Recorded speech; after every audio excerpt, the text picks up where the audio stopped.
update video today. I did end up finishing the rest of the front suspension that I wanted to take care of. So that includes taking off the brake assembly, so it's right here.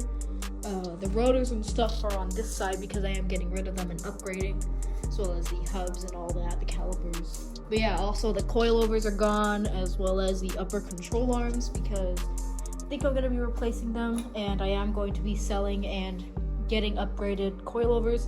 These Racelands are nice. They were good for what I was doing back then, but because I am upgrading everything, I do want damper control. So these are going to be up for sale, and I'm going to be looking for upgrades. Now, pretty much all I have left is a bunch of wires, hoses, and lines to take care of.